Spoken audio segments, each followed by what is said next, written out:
तो डॉक्टर साहब सबसे पहले तो ये बताइए गैस बनती क्यों है, इसका क्या क्या रीज़न है बनने का। जो हमारे बैक्टीरिया का डिस्टर्बेंसेस होता है, ऐसे कई बैक्टीरिया डेवलप हो जाते हैं जिनमें गैस फॉर्मेशन बहुत होती है। तो वो गैस फॉर्मेशन करते हैं तो गैस बहुत फील होती है कि पेट भारी हो गया, फ्लैटुलेंस बहुत है, नीचे से गैस बहुत पास हो रही है, ऊपर से गैस बहुत पास हो रही है। आप कहेंगे खाना खाते ही हमारा पेट एकदम फूल जाता है। अच्छा। फिर लोगों को डकारें बहुत आती हैं, कई लोग कहते हैं ना मैं दिन भर डकारें आती रहती हैं, तो वो डकारें ज़्यादातर ऐसा होता है कि हम स्वैलो ज़्यादा कर लेते हैं। तो क्या बहुत ज़्यादा गैस पास करना एक बीमारी का संकेत हो सकता है? कुछ केसेस के अंदर गैस फॉर्मेशन, कॉन्स्टिपेशन हो सकता है, जैसे कोलोन कैंसर हो गया हमारा, तो वो एक इंडिकेशन हो सकता है। पर उसके साथ में और भी कई सारे सिम्टम्स होना ज़रूरी होता है। सिर्फ गैस फॉर्मेशन या गैस ज़्यादा पास करना ये नहीं बताता है कि कैंसर है। समाज में एक मिथ है कि वुमेन्स मतलब औरतों में गैस फॉर्मेशन कम होता है, उनको गैस कम बनती है, आप मानते हैं? आदमियों में जितनी बनती है उतनी ही औरतों में बनती है।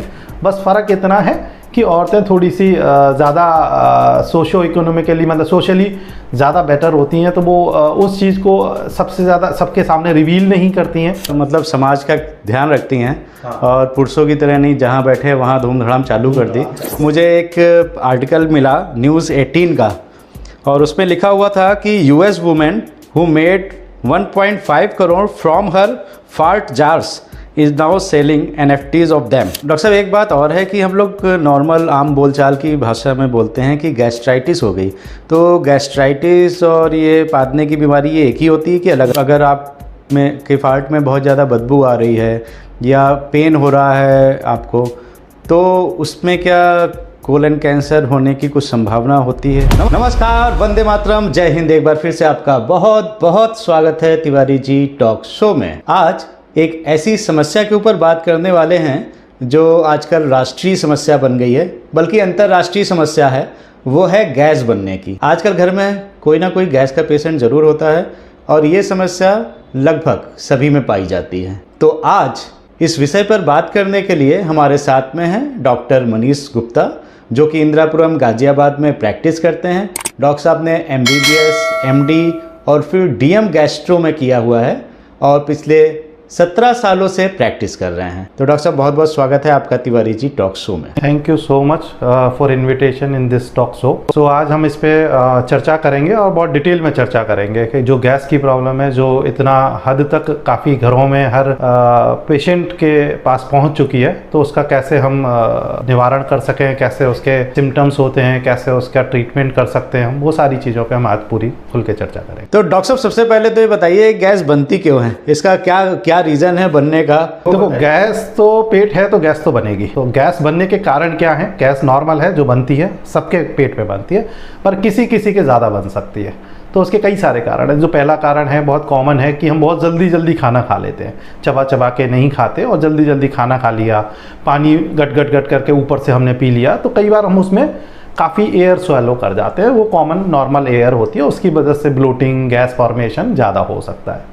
तो पहला कारण तो ये है जो कॉमनली देखा जाता है लोगों के अंदर। दूसरा कारण ये है कि जब हम कोई डाइजेस्टिव जो हमारे एंजाइम्स होते हैं वो कम हो, या कुछ ऐसी डाइजेस्टिव डिसऑर्डर हो जिनकी वजह से गैस फॉर्मेशन ज़्यादा हो। जैसे हम मिल्क पीते हैं तो मिल्क इंटॉलरेंस हो गई, तो मिल्क इंटॉलरेंस को हम लैक्टोज इंटॉलरेंस भी बोलते हैं। तो कुछ लोगों में लैक्टेज एंजाइम की कमी पाई जाती है, तो उस एंजाइम की कमी की वजह से हमारा जो मिल्क प्रोडक्ट्स है वो हम नहीं पचा पाते, तो गैस फॉर्मेशन होती है। ऐसे फ्रक्टोज इंटॉलरेंस होती है ना। ऐसे कई सारी चीज़ें हैं जिनकी वजह से गैस फॉर्मेशन ज़्यादा हो सकती है। तीसरा होता है कि हम क्या खा रहे हैं, वो इंपॉर्टेंट है। कई बार ऐसी सब्जियाँ होती हैं, कुछ ऐसे फूड प्रोडक्ट्स होते हैं जो गैस फॉर्मेशन बहुत ज़्यादा करते हैं।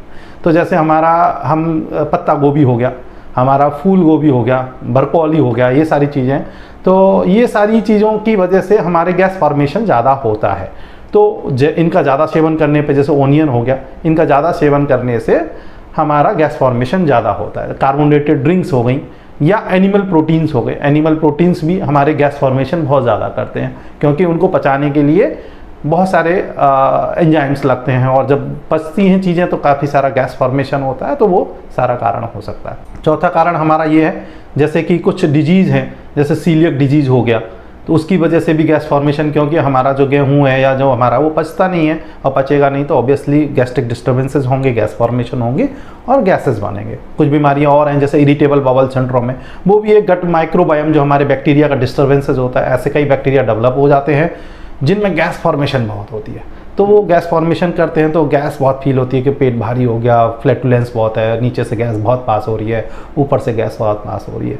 ये सारी चीज़ें हैं जो गैस फॉर्मेशन का मेजर कारण है। ये एपिसोड लास्ट तक देखिएगा, क्योंकि आज लास्ट में मैं आपसे एक सवाल पूछने वाला हूं और उसका सही जवाब देने पर आपको डॉक्टर मनीष गुप्ता से फ्री ऑनलाइन कंसल्टेशन मिलेगा, एक लकी विजेता को। अच्छा, ये जो आपने बताया कि हम खाना जल्दी जल्दी खा लेते हैं, तो मतलब जो खाने के द्वारा खाने की नली से भी गैस अंदर चली जाती है? हाँ, क्यों नहीं जाएगी।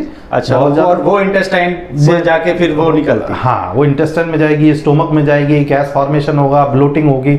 आप कहेंगे खाना खाते ही हमारा पेट एकदम फूल जाता है। अच्छा। फिर लोगों को डकारें बहुत आती हैं, कई लोग कहते हैं ना मैं दिन भर डकारें आती रहती हैं, तो वो डकारें ज्यादातर ऐसा होता है कि हम स्वेलो ज्यादा कर लेते हैं, मतलब खाने के साथ में आपने हवा भी खा ली, और वो ऊपर से या नीचे से कहीं से निकलेगी। तो डॉक्टर साहब, अगर किसी को बहुत ज़्यादा गैस बन रही है तो कभी कभी लगता है कोई बीमारी तो नहीं है, तो क्या बहुत ज़्यादा गैस पास करना एक बीमारी का संकेत हो सकता है? देखो, बहुत ज़्यादा गैस पास करना बीमारी का संकेत हो सकता है, बट नॉट ऑलवेज कि ऑलवेज हमारी अगर किसी को गैस बहुत ज़्यादा पास हो रही है तो कोई मेजर बीमारी है। हाँ, जैसे इरिटेबल बाउल सिंड्रोम का भी हमने कुछ देर पहले नाम लिया था, सीलियक डिजीज़ का नाम लिया था, बैक्टीरियल ओवर ग्रोथ है, इन सब चीज़ों की वजह से गैस फॉर्मेशन ज़्यादा हो सकती है, बट ये कोई जानलेवा बीमारियाँ नहीं है ना। इनका अच्छे से हम डायग्नोस करके आगे ट्रीटमेंट दे सकते हैं। बट हाँ, कुछ केसेस के अंदर गैस फॉर्मेशन, कॉन्स्टिपेशन हो सकता है, जैसे कोलोन कैंसर हो गया हमारा, तो वो एक इंडिकेशन हो सकता है, पर उसके साथ में और भी कई सारे सिम्टम्स होना जरूरी होता है। सिर्फ गैस फॉर्मेशन या गैस ज़्यादा पास करना ये नहीं बताता है कि कैंसर है। उसके साथ में हमारा हीमोग्लोबिन का कम होना, इसके साथ में हमारा वेट लॉस होना, हमारा भूख लगना कम हो जाना, पेट में दर्द होना, और एक एज फैक्टर भी कि हमारा 60 से अबव एज है और रीसेंट ऑनसेट हुआ है सब कुछ। जैसे अचानक से ही गैस फॉर्मेशन ज़्यादा हो गई, अचानक से कॉन्स्टिपेशन चालू हो गया, 1 महीने से पहले तो पूरी ज़िंदगी भर बहुत बढ़िया थे, तब हमारे ये अलार्म साइन हमें इंडिकेट करते हैं कि कोई ऐसी मेजर बीमारी हो सकती है जिसके लिए हमें इन्वेस्टिगेट करना बहुत ज़रूरी हो जाता है। अच्छा, एक डॉक्टर साहब, समाज में एक मिथ है कि वुमेन्स मतलब औरतों में गैस फॉर्मेशन कम होता है, उनको गैस कम बनती है, आप मानते हैं? नहीं, ऐसा नहीं है। ह्यूमन बॉडी दोनों की बिल्कुल सेम है, आराम से सब में गैस, जिसमें मैं मतलब आदमियों में जितनी बनती है उतनी ही औरतों में बनती है। बस फ़र्क इतना है कि औरतें थोड़ी सी ज़्यादा सोशो इकोनॉमिकली मतलब सोशली ज़्यादा बेटर होती हैं, तो वो उस चीज़ को सबसे ज़्यादा सबके सामने रिवील नहीं करती हैं, तो इसलिए ऐसा लगता है कि लेडीज़ के अंदर कम गैस बनती है। बट हाँ, कुछ समय के बाद जैसे हमारा सोशल स्टेटस कैसा है, हमारा खान पीन कैसा है, वो इम्पॉर्टेंट पार्ट होता है किसी का, है ना। हम कहाँ रह रहे हैं, तो सारी चीज़ें बहुत बड़ा फैक्टर है कि हमारी गैस फॉर्मेशन में कारण हो सकती हैं। जैसे एक एज फैक्टर है, 40-45 के बाद सारी औरतों को मीनोपॉज होना है, तो बहुत सारे हार्मोनल चेंजेस आते हैं। हार्मोनल चेंजेस आते हैं, मूड स्विंग्स होते हैं, खान पीन में बदलाव होते हैं, बहुत सारी चीज़ें, तो गैस फॉर्मेशन ज़्यादा उनमें हो सकता है। बट ऐसा कोई वो नहीं है कि मैन में ज़्यादा होता है, वुमेन्स में कम होता है, ऑलमोस्ट सब में बराबर होता है। वो वेरिएट करता है according to the social status. तो वो थोड़ा सा मतलब समाज का ध्यान रखती हैं। हाँ। और पुरुषों की तरह नहीं, जहाँ बैठे वहाँ धूम धड़ाम चालू कर दी, तो वो थोड़ा सा आप लोग भी थोड़ा ऐसा समझा करिए, क्योंकि आप देखेंगे अगर समाज में कहीं बैठे हैं। इनफैक्ट मैं आपको एक इंसिडेंस बताऊं, एक बार हमारी मीटिंग चल रही थी और मेरे बगल वाले जो भाई साहब थे, वो कई बार मैंने तो अवॉइड किया, अब 2 बार 3 बार 4 बार जब हो गया तो मुझे थोड़ा टोकना पड़ा उनको कि भाई मीटिंग चल रही है, थोड़ा सा तो साउंड प्रूफ कर दो। और वो मुझसे साइलेंट फाइटिंग कर लो। वो इतना नाराज हो गए कि उन्होंने बात करना मुझसे छोड़ दिया। क्या यार तिवारी जी, इस पे कोई रोक सकता है? ये तो जो है नेचर से। तो डॉक्टर साहब, जब मैं ये रिसर्च कर रहा था इस एपिसोड के लिए, तो मुझे एक आर्टिकल मिला न्यूज़ 18 का, और उसमें लिखा हुआ था कि US women who made 1.5 crore from her fart jars is now selling NFTs of them. तो अगर ये इंडिया में होता तो मेरे ख्याल से जो है कई लोग करोड़पति बन गए, सारे लोग करोड़पति। आपने सुना था इसके बारे में? इसके बारे में सुना था। और इसमें इंटरेस्टिंग ये था कि वो अपने फार्ट प्रोड्यूस करने के लिए इस तरीके के फूड भी ज़्यादा कंज्यूम करने लगी थी, उस तरीके की चीज़ें ज़्यादा खाने लगी थी जिससे कि फार्ट ज़्यादा प्रोड्यूस हो, और उसकी वजह से उसको काफ़ी हेल्थ प्रॉब्लम्स भी झेलनी पड़ी, और उसके वजह से उसको बहुत बीमारियों का भी सामना करना पड़ा। मुझे उसके ऊपर तो अचंभा नहीं हो रहा है, लेकिन जिन्होंने 1.5 करोड़ दे के खरीदा हुआ है, वो क्या करेंगे भाई? उनके ऊपर जरूर रिसर्च करनी चाहिए कि क्यों फाइट की जरूरत हो रही है, और जरूरत है तो सारे लोगों को वहीं भेज दिया जाए। डॉक्टर साहब, एक बात और है कि हम लोग नॉर्मल आम बोलचाल की भाषा में बोलते हैं कि गैस्ट्राइटिस हो गई, तो गैस्ट्राइटिस और ये पादने की बीमारी ये एक ही होती है कि अलग? नहीं, ये बिल्कुल डिफरेंट है। गैस्ट्राइटिस बेसिकली हमारे स्टोमक से रिलेटेड वर्ड है। स्टोमक की लाइनिंग, जो म्यूकोसल लाइनिंग है, वो इन्फ्लेम्ड हो जाए या सूजन आ जाए एक तरीके का बोलें, या छोटे मोटे उस पर अल्सर्स हो जाए, तो उसे हम गैस्ट्राइटिस बोलेंगे। तो उसके सिम्टम्स बिल्कुल डिफरेंट है, जैसे पेट में दर्द होना, एसिडिटी का ज़्यादा होना, ब्लोटिंग होना, गैस, पेट ऊपर से फूल जाना, या डकारें बहुत ज़्यादा आना, ये सारे गैस्ट्राइटिस के सिम्टम्स हो सकते हैं। फार्टिंग या नीचे से गैस पास होना, वो बेसिकली स्मॉल इंटेस्टाइन और लार्ज इंटेस्टाइन का पार्ट है, तो वो एक अलग डिफरेंट थिंग है, जिसमें हमारी इंटेस्टाइन के जो बैक्टीरिया होते हैं, जिनके फर्मेंटेशन से, पॉलीसेकेराइड के फर्मेंटेशन से गैस फॉर्मेशन हो रहा है, वो डिफरेंट है। तो बेसिकली गैस्ट्राइटिस जो है हमारी स्टोमक म्यूकोसा का इन्फ्लामेशन ड्यू टू द कई फैक्टर्स हो सकते हैं, जैसे हम बहुत ज़्यादा ऑयली स्पाइसी खाएं, बहुत ज़्यादा पेन किलर्स जैसे लोग खाते हैं आजकल, औरतों के घर में होता है, कोई सिर दर्द हुआ, कॉमिफ्लेम खा ली या कुछ भी ऐसा खा लिया, तो उनसे हमारे अल्सर्स होने के, या आंतों में हमारे जो स्टोमक के अंदर इन्फ्लेम्ड होने के या सूजन होने के चांसेस काफ़ी बढ़ जाते हैं, तो उसको हम गैस्ट्राइटिस बोलते हैं। गैस्ट्राइटिस का एक कारण और भी बहुत बड़ा कॉमन है इंडिया के अंदर, एक एच पाइलोरी बैक्टीरिया होता है। H pylori bacteria basically India में बहुत कॉमन है। आज 50 to 80% of population of India is infected with H pylori अच्छा बैक्टीरिया। हाँ, बट एच पाइलोरी बैक्टीरिया 85% लोगों में कोई सिम्टम्स नहीं देता है। तो मैं most of the patient asymptomatic carrier की, जैसे कोरोना में एसिम्प्टोमेटिक कैरियर घूम रहे थे, अच्छा, ऐसे घूम रहे हैं, मतलब लेके घूम रहे हैं, कोई सिम्टम्स नहीं है। बट 15% लोगों को वो सिम्टम्स आते हैं। उनसे क्या होगा कि हमारी स्टोमक म्यूकोसा इन्फ्लेम्ड हो जाएगी, सूजन होगी, और उसका कारण एक ही है कि हम जब उल्टा सीधा बाहर का खा लेते हैं, हम कोई अनहाइजेनिक फूड खा लिया, बाहर होटल पे खा लिया, पानी कहीं पे भी पी लिया, तो उससे वो इन्फेक्शन हो सकता है। और ये इन्फेक्शन जो करता है बेसिकली हमारी एसिड प्रोडक्शन को काफ़ी गुना बढ़ा देता है। तो एसिड प्रोडक्शन जब ज़्यादा होगा तो स्टोमक म्यूकोसा हमारी डैमेज होगी, उस पर इन्फ्लामेशन होगा, छोटे मोटे अल्सर्स हो सकते हैं, पेट दर्द होगा, हमारे नोजिया हो सकता है, डकारें बहुत आ सकती हैं, ये सारी चीज़ें आती हैं। तो बेसिकली हमारा गैस्ट्राइटिस वो एक बहुत बड़ा कारण है इंडिया के अंदर। दूसरा खान पीन और ये पेन किलर्स, ये सारी चीज़ें। ये आपने बताया कि इंडिया में ये पर्टिकुलर बैक्टीरिया, ऐसा क्यों? बेसिकली इंडिया में इसलिए है क्योंकि ये लो सोशो इकोनॉमिक स्टेटस जहाँ पे रहेंगे, जहाँ पे बहुत क्राउडेड पॉपुलेशन रहेगी, तो ये ओरोफिकल रूट से, मतलब खाने पीने की चीज़ों से, सप्लाई वाटर से एक दूसरे में फैल जाता है। तो इंडिया बहुत क्राउडेड कंट्री है एक तरीके से देखा जाए। लो सोशो इकोनॉमिक रहा, ये डेवलपिंग कंट्री है, डेवलप्ड कंट्री तो नहीं है। तो सारी कंट्री जहाँ जहाँ क्राउडेड है, लो सोशो इकोनॉमिक स्टेटस है, डेवलपिंग कंट्री है, तो उनमें बहुत ज़्यादा पाया जाता है।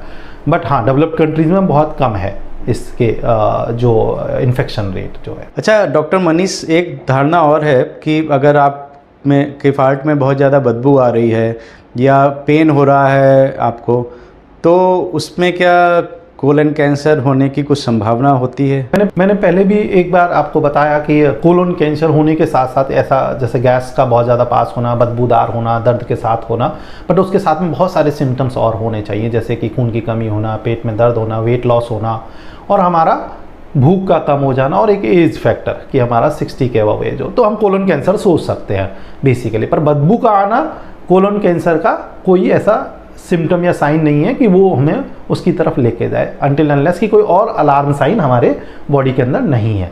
बदबू का आना क्यों है वो इम्पॉर्टेंट पार्ट है। तो जैसे मीथेन प्रोड्यूसिंग बैक्टीरिया होते हैं हमारे बड़ी आंत के अंदर, कोलोन जिसे हम कहते हैं, तो वो मीथेन जो प्रोड्यूसिंग बैक्टीरिया होते हैं, तो वो सबसे ज़्यादा बदबू पैदा करते हैं, तो उसी से बदबू आती है। और दूसरा जैसे सल्फ़र हमारे प्रोड्यूसिंग बैक्टीरिया हो गए, सल्फ़र कुछ हमारी ऐसी खाने पीने की चीज़ें हो गई, जैसे हमने बताया पत्ता गोभी हो गया, फूल गोभी हो गया, ओनियन हो गया, एनिमल मीट हो गया, इनमें इन सबको पचाने के बाद ऐसे बहुत सारे गैस फॉर्मेशन होती है जिनमें बदबू बहुत होती है। तो बदबू की वजह से वो जो वहाँ से जब हमारी गैस पास होती है तो पूरी इंटेस्टाइन से निकलते हुए बाहर आती है, तो बदबू जरूर आएगी। एक सबसे बड़ा कारण बदबू का कि कॉन्स्टिपेशन रहना, जिनको कॉन्स्टिपेशन रहेगा, कब्ज रहेगी, तो इंटेस्टाइन में स्टूल पड़ा रहेगा। अच्छा। तो स्टूल पड़ा रहेगा तो फर्मेंटेशन ज़्यादा होगा, फर्मेंटेशन ज़्यादा होगा तो गैस फॉर्मेशन ज़्यादा होगी, प्लस स्टूल वहीं पड़ा है और गैस निकल रही है तो वो स्टूल से होते हुए निकलेगी, तो गैस फॉर्मेशन होगा और साथ में बदबू भी बहुत आएगी। तो ये एक कारण हो सकता है। तो बेसिकली हम ऑडियंस से यही कहेंगे कि अपने कब्ज ना रखें, अच्छे से हाई फाइबर डाइट लें, मैदा की चीज़ें ना खाएं, जिससे कि पेट पूरी तरह साफ रहे, तो बदबू बिल्कुल नहीं आएगी, गैस फॉर्मेशन भी कम होगा। चलिए, बहुत अच्छी चीज़ बताई डॉक्टर साहब आपने, क्योंकि ये दिक्कत भी काफ़ी लोगों को रहती है। तो डॉक्टर साहब एक चीज़ बताइए कि आपकी क्लिनिक पे क्या ऐसे पेशेंट आते हैं जो ये बीमारी लेके आते हों कि बहुत गैस बनती है, फाट बहुत होता है और उसकी वजह से उन्हें दिक्कत होती है? क्यों नहीं, मेरा तो क्लिनिक ही इसी चीज़ का है। और बहुत सारे पेशेंट बहुत आते हैं कि हमारे पास गैस फॉर्मेशन बहुत हो रहा है, पेट फूल जाता है, नीचे से गैस बहुत पास हो रही है और बदबूदार पास हो रही है। कॉन्स्टिपेशन के ज़्यादातर मरीज़ कॉन्स्टिपेशन के होते हैं, तो ऐसे मरीज़ बहुत आते हैं। और दिल्ली एनसीआर में तो बेसिकली ऐसे मरीज़ और ज़्यादा हैं, क्योंकि सबका लाइफस्टाइल ख़राब है इस समय, खान पीन थोड़ा सा ख़राब है कि भाई बाहर की चीज़ें, जंक फूड, पिज़्ज़ा, बर्गर, मैदा, ऐसी चीज़ें ज़्यादा खाते हैं, तो कॉन्स्टिपेशन जिनको होता है तो ये ज़्यादा समस्या होती है। लैक ऑफ फिजिकल एक्टिविटी, कोई एक्सरसाइज नहीं कर रहे हैं। आजकल वर्क फ्रॉम होम एक नई चीज़ चल गई है, लोग वर्क फ्रॉम होम कर रहे हैं तो बिल्कुल हिलना ही नहीं है उनका, वहीं पे खाना, वहीं पे पीना, वहीं पे सब कुछ। नाइट शिफ्ट चल रही हैं, तो ये सारी चीज़ें डाइजेशन को ख़राब करेंगी, कॉन्स्टिपेशन करेंगी और गैस फॉर्मेशन होगी। फिर आते हैं कि सर हमें इसका कैसे निदान करें, कैसे कुछ हो। हाँ, कुछ केसेज ऐसे भी आते हैं जिनके साथ में सच में अलार्म साइन, जैसे हमने बताया था कि वेट लॉस हो रहा है, ब्लड आ रहा है, एनीमिया होता है, उनमें हमें जांचों की ज़रूरत पड़ती है, वो हम करते हैं। ओके डॉक्टर मनीष, तो जाते जाते कुछ टिप्स हमारे दर्शकों के लिए अगर आप बता दें कि क्या क्या हमें सावधानी रखनी चाहिए जिससे कम से कम गैस फॉर्मेशन कम हो और लोगों को निजात मिले। ये बिल्कुल सही बात है। और काफ़ी कुछ हमारी डेली रूटीन एक्टिविटी, खान पीन, हमारा एक्सरसाइज और जो हम खा रहे हैं उसका सही से selection most of the symptoms को ठीक कर सकती है। तो सबसे पहला काम जो हमने शुरू में डिस्कस किया था कि जल्दी जल्दी ना खाएं, बहुत जल्दी नहीं, आराम से चबा चबा के खाएं, पानी आराम से पिएं जिससे कि एयर ज़्यादा स्वेलो ना हो।